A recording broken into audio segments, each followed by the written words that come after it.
Donc, je vais avoir le plaisir de vous présenter Factorial, en tout cas le volet recrutement, sur différents aspects qu'on a pu parcourir aujourd'hui.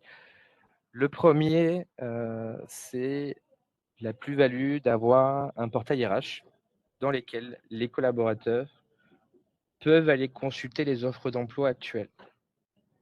Donc, à quoi ça sert? Ça permet de développer 2 sujets. Un, la mobilité interne, donc donner de la visibilité sur les postes aux collaborateurs actuels pour qu'ils puissent postuler. 2, mettre en place un système de cooptation, c'est-à-dire, eh bien, j'ai certainement plusieurs amis qui cherchent du travail. Ce sont des personnes qui ont certainement les mêmes valeurs que moi, donc qui vont certainement s'adapter à la culture actuelle de l'entreprise et c'est une source de candidats, quasiment gratuite, donc d'où un vrai avantage de le mettre en place. Le deuxième point que je voulais aborder aujourd'hui avec vous, c'est la possibilité de mettre en place une page carrière. Toutes les entreprises aujourd'hui ont un site internet, donc ça c'est assez commun.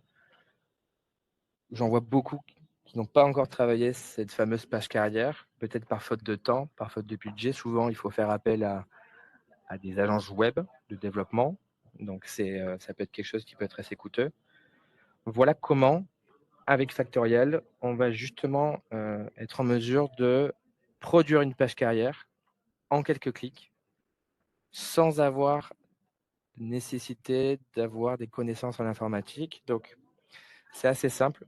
On va travailler ici sur 2 choses. Un, c'est le contenu qu'on va voir ensemble via quelque chose d'assez standard, d'où le fait que ce soit simple, efficace. Et enfin, l'apparence. Il faut qu'on vienne ici s'adapter à la page web. Donc qu'on puisse retrouver vos codes couleurs, votre charte graphique. Finalement, il faut que le candidat il ait le sentiment de rester sur le site internet de l'entreprise. Donc ça, vous pouvez directement consulter votre, pôle marketing et demander, voilà, quelle est, la police de l'entreprise, quelle est la charte graphique, les logos et cetera et vous allez pouvoir vous concentrer sur le travail du contenu. Comment fonctionne Factorial? On a différents ici modules, donc vous allez pouvoir ici travailler sur l'en-tête avec une phrase d'accroche, mettre en place ici une image. Vous avez la possibilité aussi de travailler les valeurs, donc on a échangé tout à l'heure sur la culture de l'entreprise, donc justement possibilité de mettre en avant ici les valeurs de l'entreprise. Donc l'idée, c'est que le candidat puisse aussi, et avoir ce sentiment d'appartenance à ces mêmes valeurs. Avoir une offre attrayante, être une entreprise attractive, c'est aussi de proposer des avantages.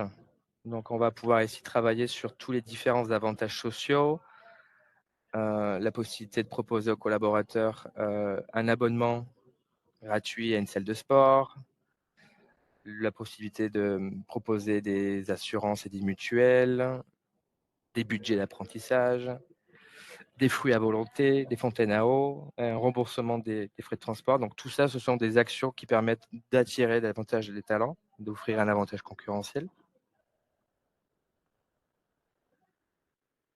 Troisième point, on parlait de transparence, d'être en mesure de partager les équipes. Donc ça permet aux candidats de se projeter et d'aller consulter ses collègues, ses futurs collègues sur LinkedIn.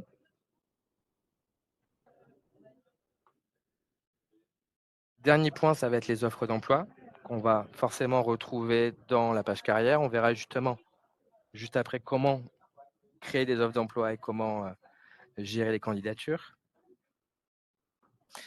Et le dernier point, c'est un point qui va être aussi très rassurant, c'est que vous puissiez mettre en avant le fait que vous avez mis en place une politique de confidentialité et donc que vous respectez les RGPD sur le traitement des données personnelles, sur la conservation des CV. Donc, ça montre aussi aux candidats que voilà, vous êtes pro sur les sujets RH. Donc voilà, comment assez rapidement une entreprise peut aller en l'espace de 20-30 minutes se munir d'une page carrière et la faire évoluer, dans le temps.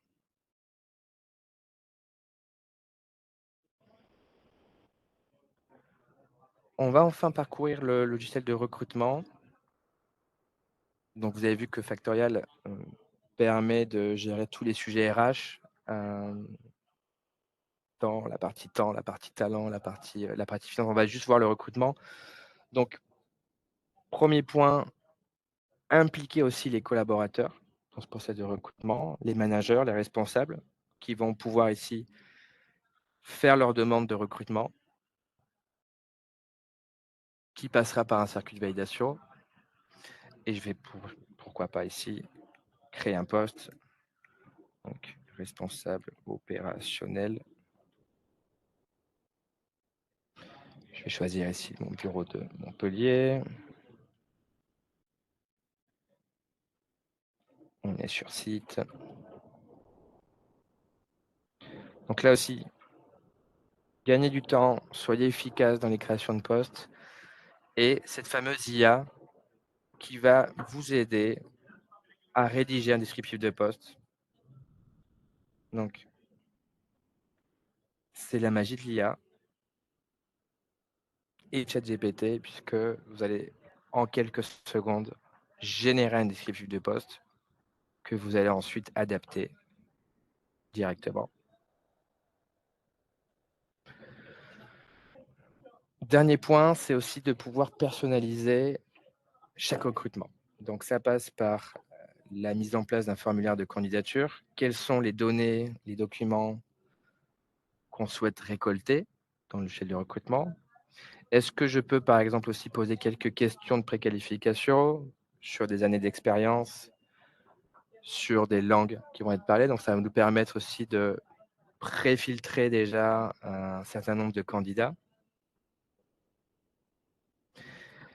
Et vous allez aussi pouvoir personnaliser le processus d'embauche. Donc ça passe par impliquer toutes les parties prenantes, un responsable, un directeur, une DRH. Ça passe aussi par la définition des étapes qu'on peut personnaliser pour chaque offre. Et enfin par la promotion. Sur quel job board, LinkedIn, Indeed, sur quel job board je vais vouloir diffuser ces annonces.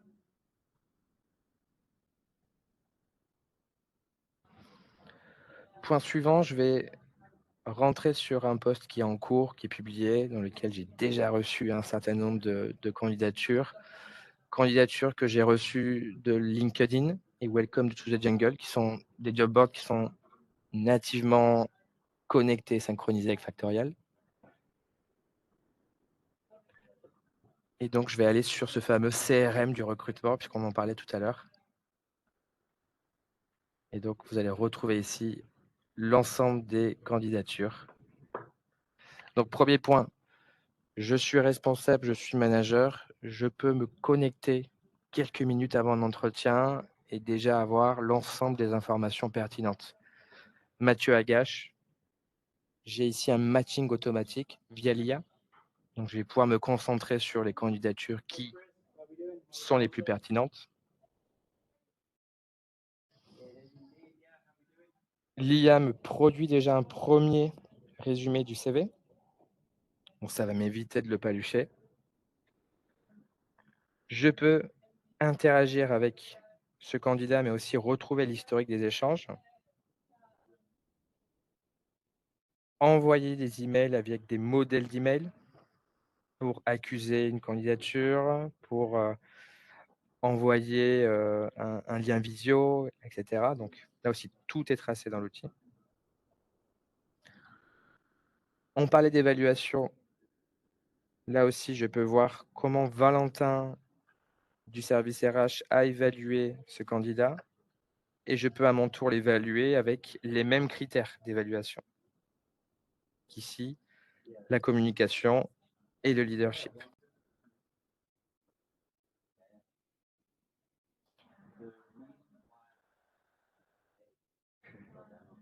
Une fois les entretiens réalisés, j'ai la possibilité aussi directement d'envoyer une promesse d'embauche avec l'email associé. Et le dernier point, c'est l'embauche. Donc aussi gros avantage de se munir d'un logiciel de recrutement qui est intégré à un logiciel RH, c'est que le pont se fait automatiquement avec le processus d'intégration. Donc je vais pouvoir directement, une fois la personne embauchée, sans plus attendre, lui envoyer une invitation pour démarrer le processus d'intégration. Donc voilà comment, on arrive avec Factorial ou d'autres, solutions du marché à digitaliser l'ensemble d'un processus de recrutement. C'est-à-dire que toutes les interactions qui vont avoir lieu avec un candidat vont se gérer directement sur une seule solution. J'ai discuté hier avec une entreprise, de Polynésie et je lui posais la question, alors elle avait pas de logiciel de recrutement. Elle stockait des CV dans un dossier Drive ou dans une boîte mail et je lui disais: «Mais qu'est-ce que vous faites de ces CV?» Elle me dit: «Bah, on les fout à la poubelle, on les réutilise jamais». Donc autre point aussi d'un ATS, se munir d'une base de candidats. Donc vous pouvez voir ici qu'il y a des notions d'expiration. Donc ça, c'est pour être conforme à la RGPD. Donc qui me permet: «OK, j'ai vu 40 candidats, j'en ai embauché un et j'ai rencontré quand même quelques candidats intéressants que je vais pouvoir réutiliser, réexploiter pour de futures embauches».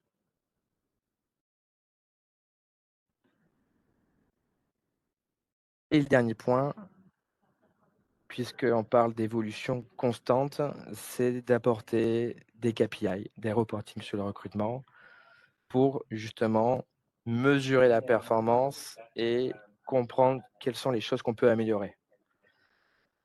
En partant par la source, donc directement, je peux voir quelles sont les sources de candidats par job board, par source.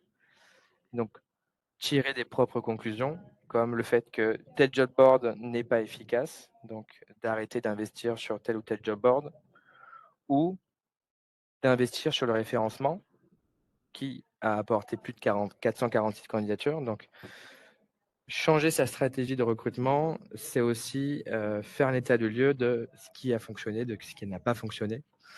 Et aujourd'hui, les reportings et les KPI permettent de tirer ses propres conclusions. Donc on a des principaux indicateurs pour comprendre les délais d'embauche, les sources et la répartition paritaire.